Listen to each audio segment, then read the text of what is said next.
अस्सलामु अलैकुम रहमतुल्लाहि व बरकातहू। दोस्तों, आज हम कुवैत की एक बड़ी अपडेट आप लोगों के साथ शेयर करने वाले हैं जो कुवैत के लोकल अखबार के ज़रिए से जारी हो रही है। सोचा आप लोगों के साथ शेयर कर दिया जाए। चलिए फिर जो अपडेट है वो आप लोगों के साथ शेयर करते हैं, फिर आगे बात करते हैं। लोकल मीडिया के हवाले से कहा गया है कि director general of civil aviation DGCA के बयान के अनुसार कुवैत एयरपोर्ट पर अब नॉन कुवैती यात्रियों को प्रवेश की अनुमति नहीं है। कोरोना को कम करने के लिए यात्रियों पर बहुत सारे प्रतिबंध लगाया गया है और नियमों को जारी किया गया है। 7 फरवरी से नॉन कुवैती यात्रियों के प्रवेश पर पाबंदी लगा दी गई है और इस पाबंदी को अगले आदेश तक बढ़ा दिया गया है। साथ ही सोमवार को सरकार ने लैंड और सी बॉर्डर को 24 फरवरी से 20 मार्च तक बंद कर दिया है। Director of the air transport department DGCA Abdullah Arrazi ने बताया कि 7 मार्च से कुवैत इंटरनेशनल एयरपोर्ट को 24 घंटे चलाया जाएगा, लेकिन सिर्फ कुवैती शहरियों और कुवैती के रिश्तेदार या डोमेस्टिक वर्करों की ही आने की परमिशन होगी।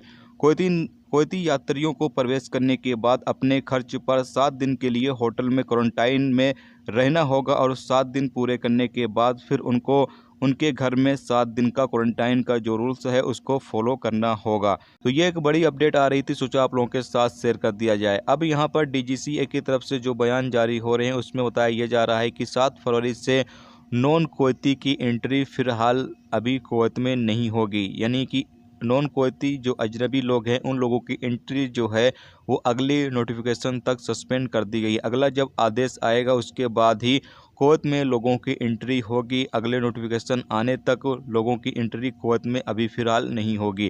जैसा कि एक उम्मीद लगाया जा रहा था कि हो सकता है 7 मार्च से कुवैत इंटरनेशनल एयरपोर्ट को 24 घंटे के लिए ओपन किया जाए, तो ऐसे में जो लोग इस वक्त बाहर देशों में फंसे हुए हैं उन तमाम लोगों की एंट्री का सिलसिला भी शुरू हो सकता है। लेकिन कुवैत सरकार की तरफ से यहाँ पर साफ कर दिया गया है कि अभी नॉन कुवैती यानी जो अजनबी लोग हैं उन लोगों की एंट्री फिलहाल शुरू नहीं किया जाएगा और आगे हालात को देखने के बाद फिर DGCA की तरफ से जो अपडेट है वो जारी किया जाएगा कि जो लोग इस वक्त अलग अलग देशों में फंसे हुए हैं उन तमाम लोगों की एंट्री का सिलसिला कब से कुवैत के अंदर शुरू किया जाएगा। तो ये एक बड़ी अपडेट जारी हो रही थी, सोचा आप लोगों के साथ शेयर कर दिया जाए। हालांकि ये खबर अच्छी नहीं है जो लोग इस वक्त ख़ास तौर से दुबई में फंसे हुए हैं, क्योंकि दुबई में बहुत सारे लोग इस वक्त फंसे हुए हैं। कुछ लोगों से मेरी बातचीत भी हुई है और उनका कहना यह है कि भाई यहाँ पर जो लोग फंसे हुए हैं उनके पास पैसे भी ख़त्म हो चुके हैं, जबकि रहने के लिए भी जुगाड़ बहुत ही कम लोगों का हो पा रहा है। इससे में काफ़ी सारे लोग